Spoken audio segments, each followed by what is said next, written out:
Hola, ¿qué tal? Bienvenidas y bienvenidos.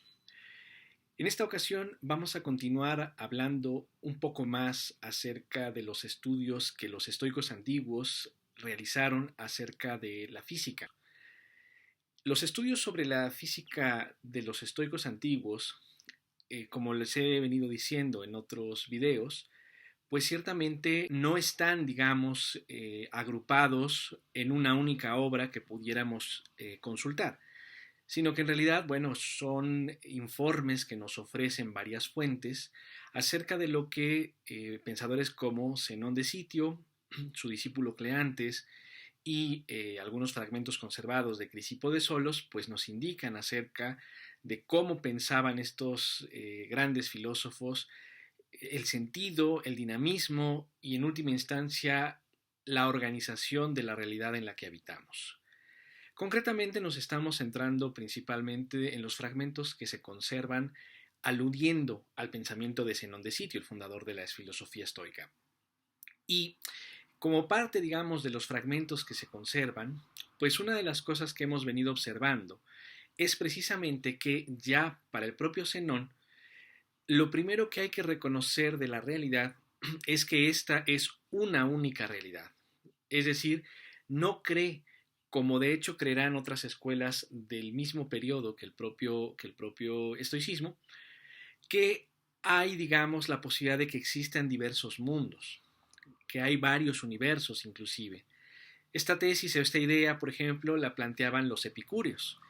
Y frente a esta postura, los estoicos tratan de afirmar que en realidad solamente existe una única realidad, un único universo, que además tiene una dinámica racional y que, como veníamos diciendo en el video anterior, se haya soportada bajo dos principios. Por un lado, el principio racional, el logos, o lo que también los propios estoicos antiguos concebían como lo divino, y por otro lado, el principio que es la materia, la materialidad, esta sustancia de la cual están hechas todas las cosas.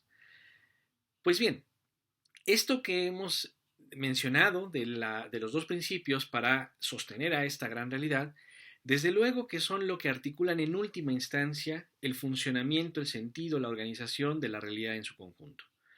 Pero desde luego que no es lo único que opera en la dinámica cotidiana, habitual de esta enorme realidad, de esta physis, esta gran naturaleza que nos acoge a todos nosotros.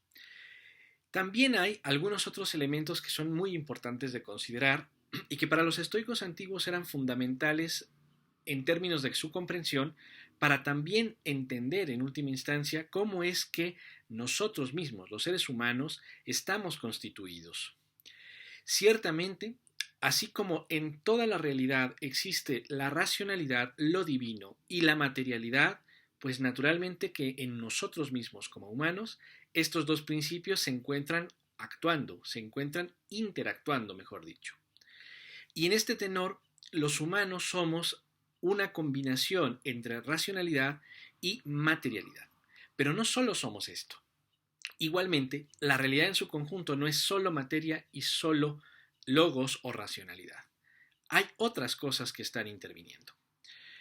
Por ejemplo, los estoicos pensaban ya, y en esto coincidían en algún sentido con filosofías tales como las de los peripatéticos, es decir, los discípulos o herederos del pensamiento de Aristóteles, que una de las organizaciones fundamentales de la realidad era la causalidad. Para el propio Zenón de Sitio, según nos informa el filósofo Estobeo, la causa es una realidad que efectivamente es existente y que a partir de ella se van desencadenando constantes efectos que a su vez se constituyen en otras causas para nuevos efectos, que a su vez constituyen causas para otros efectos y así sucesivamente. Sin lugar a dudas, los estoicos conciben que esta realidad es una realidad preponderantemente causal y que hay una cadena de causas que va, por lo pronto, desde aquellos principios fundamentales de los que hablábamos en otro momento, es decir, la materia y el logos, hasta las expresiones concretas más inmediatas de la realidad actual. Es decir, podríamos rastrear una suerte de generación tras generación de entidades desde los principios originarios de la propia fisis, la materia y el logos, hasta todas las cosas que actualmente pueblan la propia realidad. Esto querría decir, por un lado, que absolutamente todo es susceptible de ser comprensible porque se halla engarzada en una cadena de sucesión causal desde el origen mismo de lo real hasta la existencia concreta de cualquier cosa que sea el caso. Tratemos de plantearnos un ejemplo. Si nosotros observamos ahora mismo tanto objetos fabricados por el ser humano como el ordenador o como la tableta o el teléfono inteligente que tengan enfrente de ustedes, como también objetos naturales que podamos observar o captar con nuestros sentidos ahora mismo, un árbol, el pasto, tierra, viento, el aire, etcétera. Todas esas cosas que actualmente están existiendo, incluidos nosotros mismos, desde luego, son resultado de procesos causales, de acuerdo con los estoicos. Y en ese sentido, cualquier cosa de la realidad es susceptible de ser entendida rastreando precisamente las causas por las cuales han sido creadas. Aquí lo importante, sin embargo, no es tanto que logremos encontrar exactamente la causa directa de que una cosa exista, sino más bien entender que, aunque no conozcamos la causa de una cosa, la causa, sin embargo, existe. Y esto lo que nos ofrece es la seguridad y la certeza, y esto sería la segunda cosa que quería decir sobre la causalidad, de que todo en la realidad está interconectado. En este sentido, para los estoicos nada es carente de razón, nada ocurre de forma rotunda y totalmente fortuita o azarosa. Todo tiene una determinada explicación. Sin embargo, esto no significa que todo haya sido configurado de acuerdo con un plan previamente esbozado. O sea, no es que porque todo sea causal, que las causas y los respectivos efectos ya estuviesen previstos por la realidad desde el origen, sino que se van generando y lo que hay que comprender es que a cada nuevo efecto, a cada nuevo hecho, a cada nueva circunstancia, le es previa una causa que la ha detonado. Y a esta otra causa, y a esta otra, hasta llegar nada menos que al origen mismo de la configuración de las cosas en este mundo. Los estoicos en este sentido efectivamente asumirán lo que para el siglo XVII filósofos tan importantes como Leibniz interpretarán como el principio de razón suficiente, el principio en virtud del cual todo tiene una razón de ser que le es previa. Esto, pues, ya estaba en el pensamiento estoico. Y no solo en el estoico, en realidad era una constante del pensamiento filosófico de varias escuelas. Por ejemplo, la del pensamiento de Aristóteles. Pues bien, además de que los estoicos pensaban que la realidad estaba organizada de manera causal, también tenían la convicción, por lo que habíamos explicado en el video anterior sobre la materia, que en realidad este universo, esta fisis, esta gran realidad en la que habitamos, no carece en absoluto de materialidad. O sea, esta realidad está ocupada, no hay lugar al vacío. El vacío no existe, según los estoicos, dentro de esta realidad en la que nos encontramos.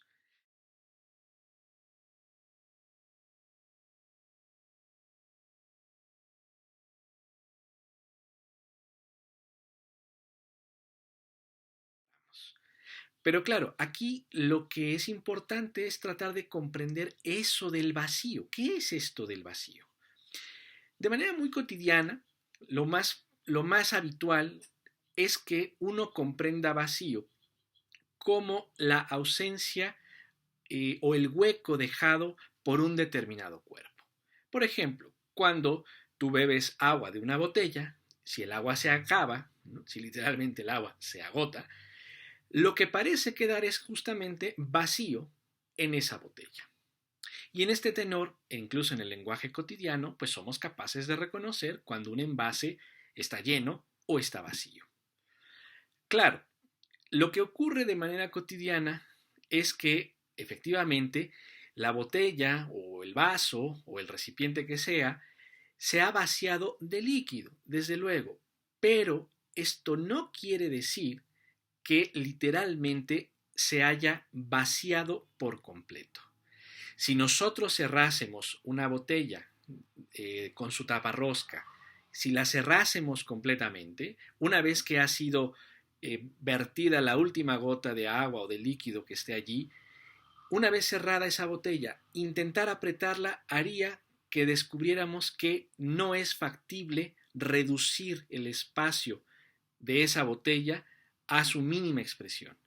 Y no lo es porque lo que ha quedado encerrado en esa botella, como muy bien sabrán, pues es precisamente aire. Por tanto, no habrá líquido, pero habrá aire. Y en este tenor no hay vacío. Hay algo que ocupa el espacio dejado por el cuerpo anterior. Esta idea de que siempre hay algo ocupando lo que aparentemente para nosotros es vacío, es una idea que en algún sentido los estoicos de hecho ya tenían. ¿Por qué? Porque efectivamente toda la realidad en la que estamos habitando se halla siempre con un cuerpo que ocupa el espacio. Y cuando decimos cuerpo, que esta es una noción también muy importante para los estoicos, no debemos identificar tal noción con la idea de una voluminosidad, es decir, cuerpo no significa un volumen de 3 dimensiones, ¿no? De altura, anchura y profundidad. Cuerpo, para los estoicos, quiere decir más bien algo así como un algo que sea definido y por tanto distinguible de otra cosa. Por ejemplo, el agua que ha sido sacada de la botella y una vez que cerramos la botella con la tapa rosca, el aire que ha quedado dentro de la botella, ese aire es un cuerpo, lo cual no significa que el aire necesariamente tenga las 3 dimensiones, altura, anchura y profundidad, sino que se trata de una sustancia que es diferente de otras sustancias. En el caso de nuestro ejemplo, ese aire, ese cuerpo, es diferente del cuerpo que lo contiene, que es la botella, y obviamente del cuerpo que ocupaba previamente el espacio, es decir, el agua.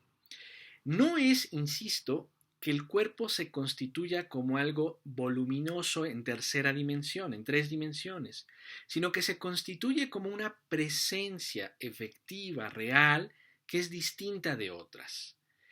Los estoicos antiguos pensaban que estamos llenos de cuerpos. Es más, también creían que los principios de los que hablábamos en otra ocasión, la materia y el logos, ellos mismos son también cuerpos, porque se trata de realidades diferenciadas entre sí, aunque involucradas plenamente también entre sí.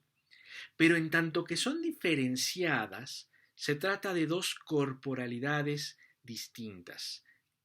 En este tenor, para el estoicismo antiguo, y esto es algo que, según las fuentes, ya pensaba el propio Zenón de Sitio, los cuerpos son lo que ocupan esta realidad. Esta realidad para los estoicos es una realidad corporal, material también, desde luego, además de ser racional. Entonces observen cómo se va enriqueciendo la idea que tienen los estoicos sobre la física, sobre lo real, sobre la physis. Esta realidad es no solamente material racional, sino corpórea, por tanto espacial y por tanto que excluye de su propia constitución el vacío. ¿Y por qué es relevante excluir el vacío en estos términos? Porque también había otras filosofías, como la epicuria ya mencionada hace rato, que establece que esta realidad este universo, que además podría converger con otros varios universos, es una combinación de materia, átomos y vacío. Es decir, ciertamente había otra escuela filosófica que sí asume el vacío como una parte constitutiva de la realidad. Y frente a esa postura, los estoicos más bien consideran que la realidad no puede, no tiene y no alberga en absoluto vacío. Lo que para nosotros es vacío, como la botella vacía de líquido, en realidad, en realidad es una ocupación de otro cuerpo cuando uno previo se ha desplazado. En este tenor no hay huecos en la propia realidad. Esta realidad en la que vivimos, esta fisis, es una fisis pletórica, llena de ser. Es, por lo tanto, completa plenamente. Y sin embargo, no está quieta.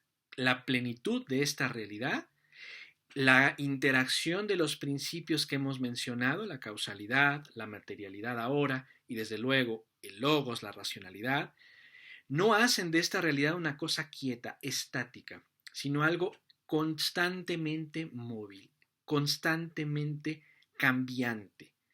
Esta realidad física es un gran animal, piensan los estoicos antiguos. Es un enorme ser vivo que tiene, insisto, una serie de movimientos que le mantienen en vida. Una última idea me interesa destacar de los estudios físicos, al menos en esta ocasión, que los estoicos planteaban. Y esto que quiero destacar se refiere nada menos que a la concepción que tienen los estoicos sobre el tiempo. El tiempo para el estoicismo antiguo, según las fuentes que nos han llegado también, se asemeja bastante a la posición de lo que Aristóteles entendía como el tiempo.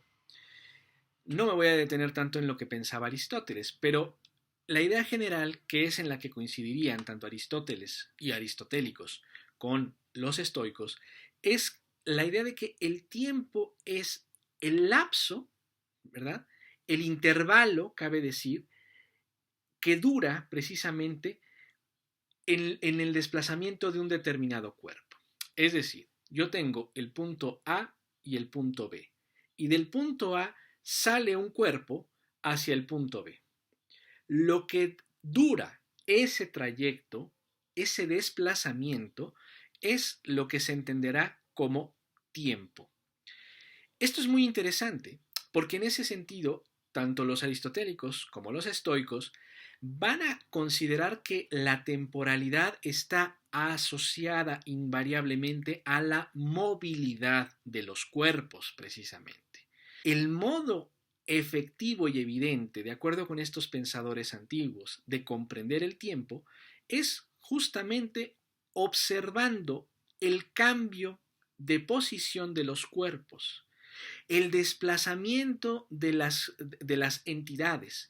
Y esto, ojo, no se remite solamente al desplazamiento literalmente local, sino que también se puede entender como desplazamiento de crecimiento. Cuando nota uno que un cuerpo está más enjuto, más concreto, y después está más elongado, más expandido, uno nota que ese cuerpo se ha desplazado en el sentido del crecimiento. Y por ende, el lapso transcurrido entre el momento 1 donde hemos visto a ese cuerpo y el momento 2 en donde hemos notado su expansión, justamente sería lo que constituiría al tiempo. Para los estoicos, entonces, el tiempo está íntimamente vinculado con el movimiento y naturalmente con la espacialidad. Así pues, esta gran realidad, esta fisis de la que hablamos ahora, pues es precisamente algo material, racional, vivo, pleno, carente de vacío y además temporal por ser precisamente móvil. Es una realidad dinámica completamente. La próxima ocasión hablaremos un poquito más de estos elementos que constituyen a la realidad, es decir, los que ya hemos enunciado ahora, pero también hablaremos un poco más de otros elementos que están imbricados en la constitución de la physis y señalaremos por qué los estoicos piensan que efectivamente esta realidad, a pesar de esta dinámica, a pesar de este orden, siempre pasará por un periodo, digamos, de radical destrucción, es decir, todo tenderá a dejar de ser en un momento determinado para volver a ser nuevamente. Los estoicos, lo adelanto ahora, pero lo desarrollaremos en el siguiente video, los estoicos van a creer que esta realidad, a pesar de que está estructurada, constituida y es dinámica, sin embargo, no se mantiene exactamente igual durante todo el ciclo que debe recorrer en tanto existente. Hablaremos más al respecto en la próxima ocasión y por lo pronto espero que ustedes se encuentren muy bien. Muchas gracias.